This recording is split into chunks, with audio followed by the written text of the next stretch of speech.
What's up, guys? So today I'm reviewing the DJI RS3 Mini, a bit of a mouthful there. Now, this is going to be a little bit of a lengthy review, so before I get into it, I just want to say I highly recommend this gimbal, as long as obviously your camera fits within the weight specifications for it.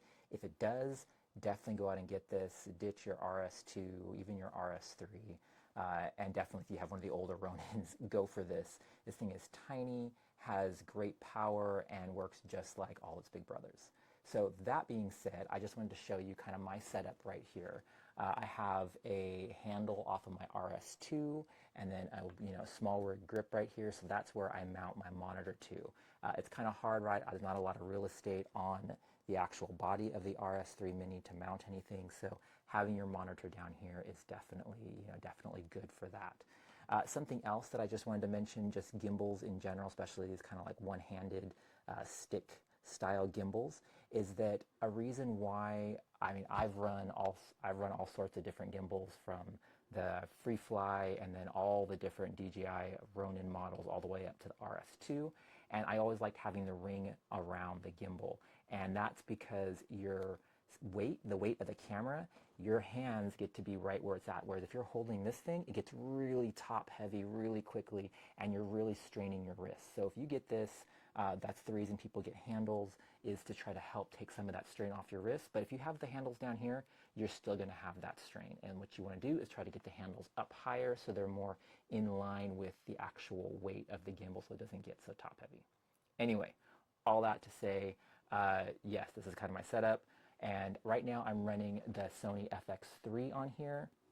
I'll put an ND filter on here, variable ND when I'm outside, but for right now I just have just the gimbal and the lens on there. This is the Sigma 24-70 art lens, and it does balance on here just fine. I am pretty much at the limit of the different adjustments, and I'll show you that here in a minute. So keep that in mind, like you can't add a ton of accessories on here. If you're running manual lenses and you want to have follow focus, like this is not for you. This works great. I don't have it on here, but it comes with a USB-C cable, which fits in a number of different brands of cameras, and depending on your brand of camera, at least with the Sony, you're able to control the focus from the gimbal down here using the little scroll wheel. So between controlling the focus from the thumb wheel and then the autofocus on the Sony lens or on the Sigma lens, like, I'm set, and that works awesome. Following, you're out there, doing any sort of walk-in talks, or you're doing any sort of just B-roll shots. Like, this thing is so cool because it's so tiny. It weighs less than the camera, which is huge when you're out there, carrying this thing around trying to get the shots, and it works just like its big brothers. Obviously with this camera on it, it's a little over 3 pounds. The weight limit on this is 4.5 pounds, 4.4 pounds or something like that. So well within the weight limit for it. I know I've seen a lot of people using like the Sony A7 IV or something on here, and for some reason, like, they can get it to balance really easy. I had a hard time balancing the FX3. It was really front heavy. Maybe it's just the Sony lens that I have on, but I even tried some old, Zeiss glass that I have that are smaller size lenses, and it was still really difficult to get to balance. So right at the limit of how far you can adjust it, so just keep that in mind. It's really going to depend on the weight of your setup and then your lens and camera combo.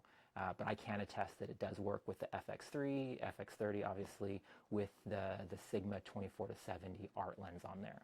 Now I'm just going to power this down real quick and lock it up. Something that's different about the way this gimbal is designed, it does have the locks, on all the axes, but you can also, because they understand that a lot of the bigger cameras for this setup, you're going to have everything, all the adjustments pushed out to the edge, or pushed out as far as you can go. So it doesn't pack all the way down by folding the gimbal up because of the adjustments I have on here. But they kind of thought of that already. And so what you can do is it has kind of like a half lock on the adjustments. So instead of trying to adjust this arm all the way down on here, you can see it hits right there because of how far I have the roll axis extended. It actually has like a partial lock. So it'll lock right there. which is nice so that it does pack down a little bit smaller than having it fully extended and you can just throw it in your bag. I wish it did come with the, sorry, I guess apparently didn't turn it off here. I wish it did come with a carry case for it, but it's small enough you can really just throw it in your bag, camera bag, side bag, and it doesn't take up too much room there. Now, an issue that I was having when I was balancing the roll axis with my FX3 on here was that the camera plate right here, it actually slides back and forth, but it wouldn't slide far enough to be able to fully balance the roll, because, you know, I have an HDMI cable normally coming off the side of the camera, so it was always tilting, you know, rolling this way. And I've seen some really ingenious stuff on YouTube. One guy actually took this whole piece off, which you can do, right? Because this allows for vertical shooting, so you can slide it onto here. Anyway, he took this piece off and then drilled a hole through this adjustment arm right here and just attached his own little Arca Swiss plate on there. Great idea, but I really don't like, obviously, drilling through my gear if I can help it, and then the plate is locked right there. You don't have any additional adjustments. So all I did, the plate comes this way, so you slide the camera, right, from front to back. It slides off, and I just flipped it around. So I put it on backwards, and that gives you a little bit of extra adjustment to be able to pull the camera this way to get the roll to balance, and it works great. Now, just be aware that it does have a quick release on here, so that, right, it doesn't slide off, but when you have the plate flipped around, this plate can slide all the way off, all on its own. It doesn't have a safety or anything on there to catch it. So just be aware of that, but I always keep it locked down, so I've never had any issues with it. But it's just a nice, easy way of not, you know, hurting your gimbal at all, but still being able to get just a little bit of extra adjustment to get your FX3 to balance properly on the roll axis. So it has all the regular functions that like the RS2 has, or RS3 I'm assuming.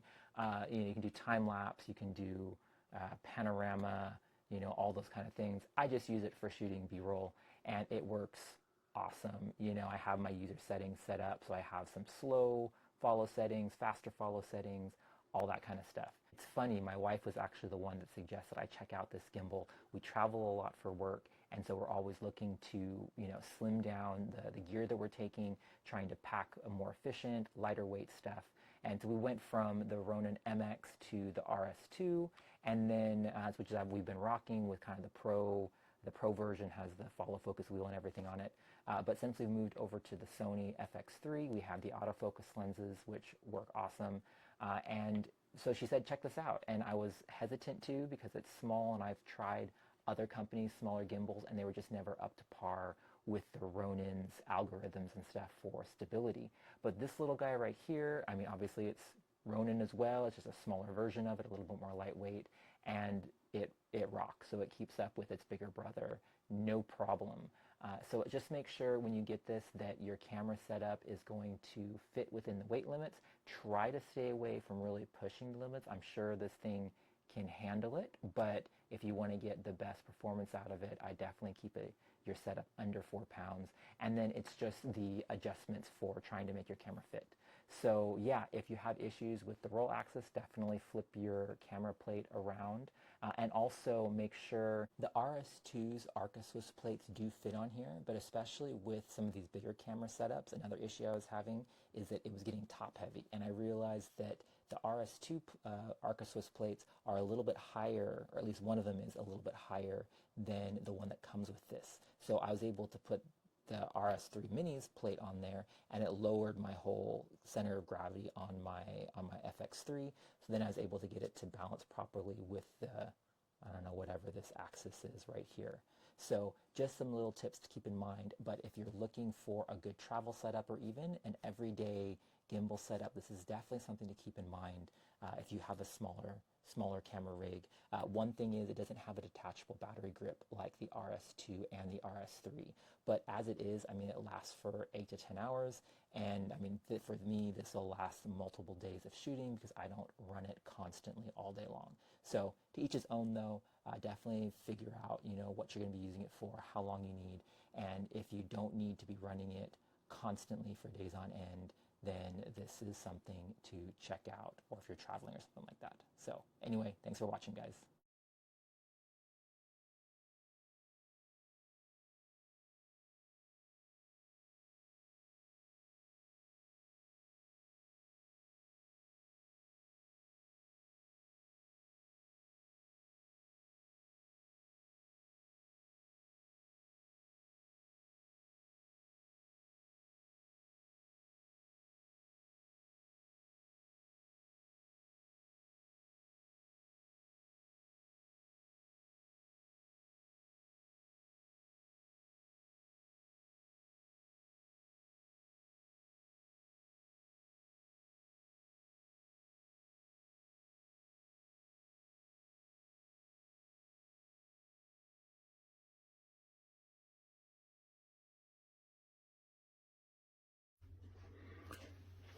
This is the DJI RS3 Mini. You can see here I paired it with a Sony A7 III with a Tamron 28-75 lens. This is a pretty heavy setup and it just about manages it. So in terms of payload, if that's what you want to go for, it will deal with it. Couple of things to bear in mind. If you try to go to the side, it starts to freak out a little bit. Not too bad, but it does freak out. You need to go forwards and then to the side and it won't freak out. It's pretty small, so I'm going to disable it. It's pretty small, and on the menu settings you've got only a few options really.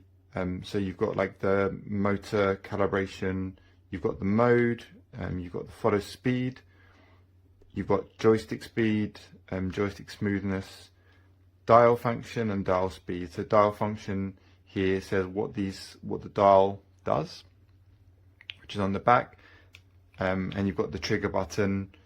These are pretty standard. If you're familiar with the DJI gimbals, you'll know what they do. It's got all of the locks, all of the motor locks like you would normally expect. Couple of things, you can see it is pretty short, and the tripod that they give you is also shorter than the regular tripods that you get with the other gimbals. That means that when you're holding it, it's actually quite a lot of work. Like, they sell it as something that's much easier and lighter, but actually with a relatively heavy camera, it's more work on your wrists. And I guess this is just like physics, right? But if you've got a longer stick, you've got more leverage, and so you feel it less. But with this gimbal, you definitely feel it on your wrists. A couple of other things that are unique about this are the Bluetooth. So you can connect it via Bluetooth to your camera, and you need to turn on the Bluetooth settings in your camera to do that, and it will pair. To pair it, you just pull down and you go to the Bluetooth and you select Bluetooth pairing mode, turn it on your camera, and it will pair. The other thing that is worth knowing about that though is that if you try to if you want to do anything else, if you want to control the aperture, shutter speed, the focusing via the dial, you need the cable, but you can't have Bluetooth and the cable at the same time.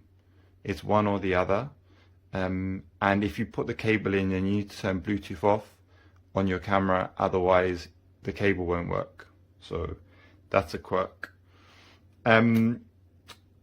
But with the camera you can control the focusing, so you can rack focus, which is pretty cool, or control things like ISO or shutter speed. You can also put this into vertical mode, which is the other unique thing about this gimbal, and you can see like the gimbal design is different to the other DJI gimbals. So you unlock this and you pull it off. There's a button there. Disconnect the camera. You're supposed to lock. Let me lock these because you're supposed to lock them to not damage the motors.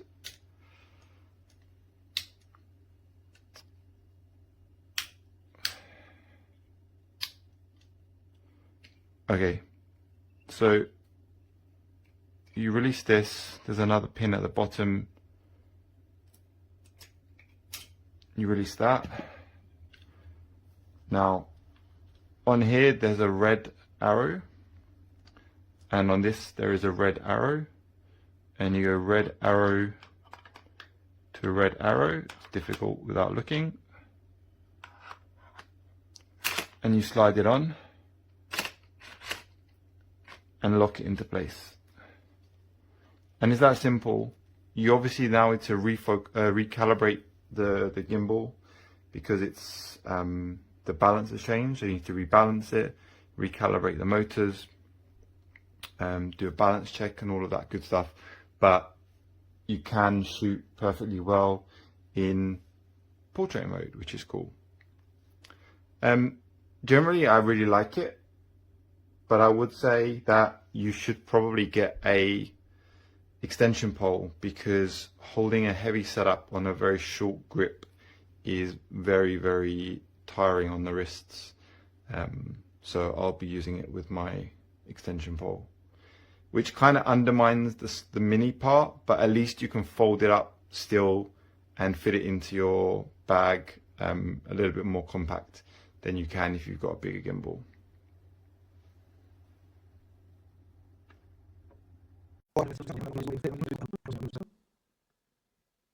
Y ahora vamos a ponerlo. La verdad es que nunca lo uso con el gimbal en 60 milímetros. Normalmente no paso de 40. Vamos a ponerlo en 40, por ejemplo. Son 80 milímetros en equivalente en full frame. Pero vamos a ver qué nos cuenta la pantalla. La lucecita también está en verde. No hay ningún problema. No hay ningún error. Todo muy bien balanceado. En modo vertical siempre monto el micrófono encima de la cámara, porque he visto que no hay ningún problema con a la hora de balancear la cámara, funciona todo muy bien. Pero en cambio, cuando uso la cámara en modo horizontal, he notado que no se balancea muy bien con el micrófono encima de la cámara, y por eso he adquirido ese accesorio ese adaptador de Small Rig, y monto el micrófono aquí. La verdad es que todo muy bien, ningún problema. Y a ver, la cámara la tengo conectada con el cable. Ya sé que tiene esa opción de disparar con el Bluetooth. Mi cámara tiene Bluetooth y no hay ningún problema. Cuento muy rápido porque uso el cable. Primero, porque siempre uso el enfoque manual, y para poder controlarlo con la rueda tiene que estar conectado el gimbal con la cámara a través del cable. Y el segundo motivo por el que uso el cable es porque me carga la cámara. Y la verdad es que ahora es que me dura mucho más la batería de la cámara ahora cuando está conectada con el cable. Obviamente que la batería del gimbal va a durar un poco menos, pero es que prefiero que me dure más la batería de la cámara que la del gimbal. Para no hacer muy largo este vídeo, os voy a dejar más abajo, os voy a contar toda mi experiencia con este gimbal. So, die Einstellungen sind für Anfänger gar nicht mal so einfach zu machen. Hier gedrückt halten und das einmal öffnen, und schon kann man die Kamera auch mit dem Schuh nach vorne schieben. Ansonsten gibt es diese Achse, die man einstellt. Das müsste man dann einmal öffnen. Und hier unten kann man die Achse dann sperren bzw. in Benutzung öffnen. Ich habe jetzt ein relativ schweres Objektiv drauf, bin aber noch unter den 2 Kilo, die das Ganze wiegt, und bin hier schon ziemlich hart an der Grenze. Weitere Achse, die man einstellt, ist diese hier. Auch hier bin ich relativ weit an der Grenze. Die Achse lässt sich auch recht schwer mit der Kamera drin, finde ich persönlich, verschieben. Und eine weitere Achse ist diese hier unten, die sich aber dafür ganz gut verschieben lässt. Fokussieren kann man an diesem Rad.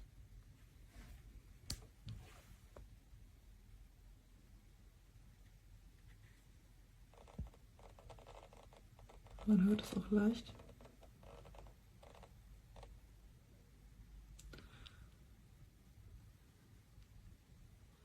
Hier lässt sich der Gimbal individuell bedienen.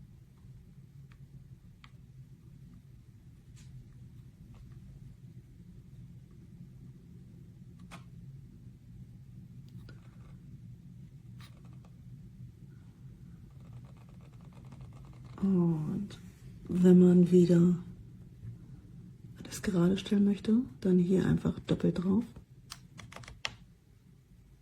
Und schon schwenkt sich die Kamera wieder geradeaus. Hier an der Seite, wenn man den Power-Button drückt, einmal, würde er in Standby gehen.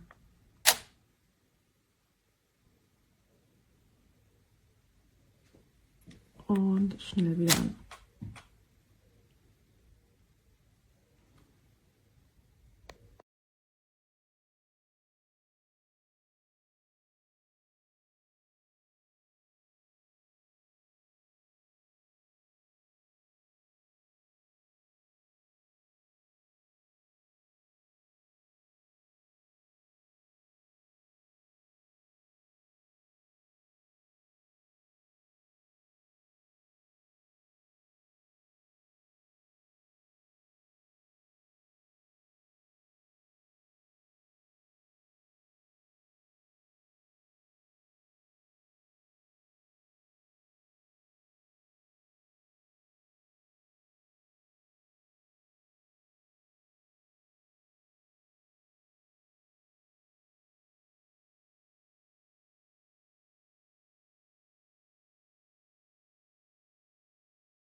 If you're on the fence about buying the RSC2 gimbal from DJI, let me tell you, you can go ahead right now. And for two key reasons. First, it delivers great footage. I've used it over the last 3 years to record silky smooth footage of the Great Britain head table tennis coach Alan Cook at a summer training camp. And I took it on safari recently to Tanzania, where my tracking shots kept the horizon unbelievably level, even when the Toyota Land Cruiser was rocking and rolling like it was on the high seas. The second reason you should be reassured about buying from DJI, gotta tell you, its service and support is absolutely outstanding. I have never had such great service with any product from any global supplier, full stop. During the safari, I lost a screw from the roll axis of the gimbal. Didn't notice, lost it on the floor somewhere. Came home, went online, got into chat with Oliver, 8 hours round the world in China. Oliver asked me to send a picture of where the screw sat, so I did. He contacted the Europe Service Centre, who sent me a replacement screw just days later. I was just hoping for a part number so I could find a replacement myself, but I got a new screw, the exact right one. But the story and the level of service I got from DJI doesn't stop there. I replaced the screw and unfortunately the roll axis was still jittery. I picked up the email thread and Kobe this time asked me to send a quick video of the jittering. I did that and he suggested I send it to a service centre in Europe. Now I'm in London. Do I part with my gimbal, trust it to a courier? Will it actually be fixed, I wondered, and will I ever get it back? I gave it a shot. I registered on the DJI site, got a UPS shipping label in seconds, took it to the UPS hub just 5 minutes away from my office, and that part was over. A couple of days later, no more, got a call. To fix it was going to cost about £70 sterling and I'd need to pay for the courier. But Kate in the Netherlands this time said they would ship me a new RSC2 gimbal for all the trouble that I'd been to. It arrived today. About a week after I shipped it to them, I'm blown away. I was a fan of DJI before. Now I'm a super fan. By the way, I'm not connected financially in any way with the company. But if you're on the fence about buying a DJI product, you have my 100% support. Never experienced any support like this, ever, for anything. Go ahead. You won't regret it.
let's take a look at this product here.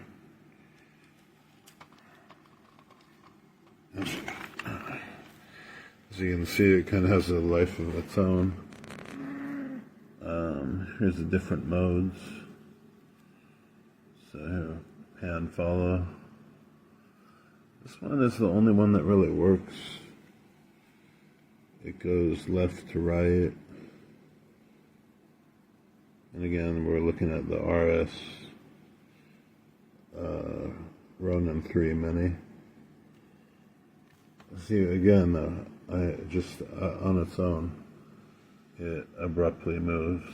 And this is really dangerous if you've got an expensive camera like I've got here. Okay, this is pan tilt and follow. And again, nothing. Locks.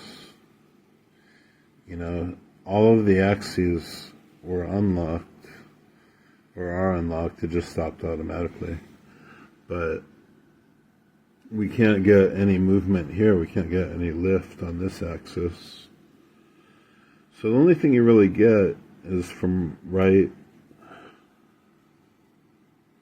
to left, you know, or left to right, really.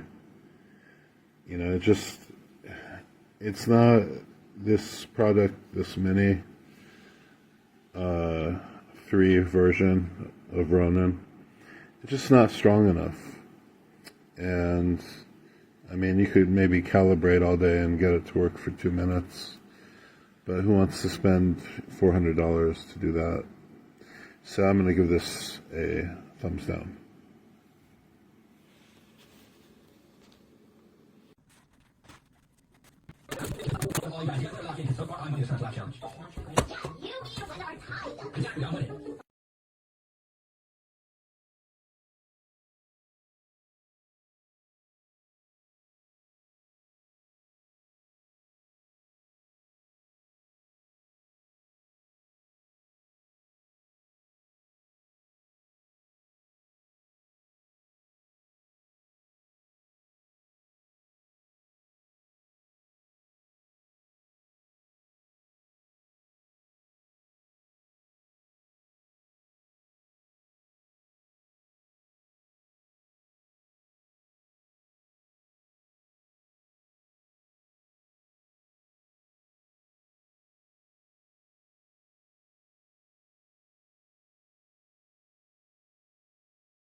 Okay, I've set the follow mode to pan follow because what I wanted my camera to do was to stay nice and level as I walked. So let's try that. I'm going to walk, see how steady it stays.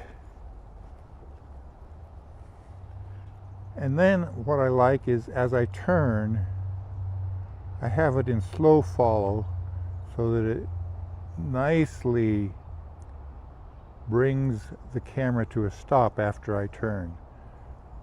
Now if I were to put it into PTF mode, then it would tilt slowly with me as I tilt. And then there's first person view, which means that it follows more whatever I do.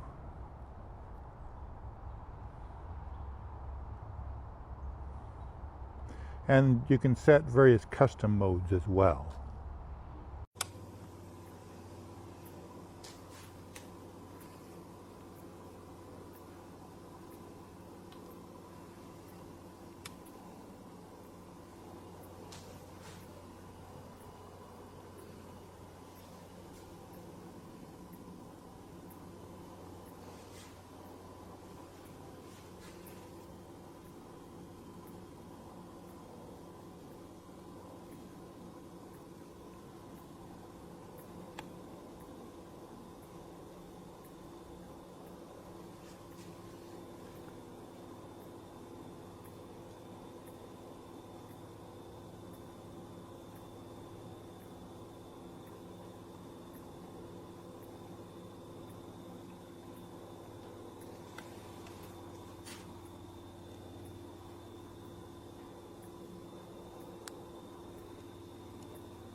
Apa kena error tuh?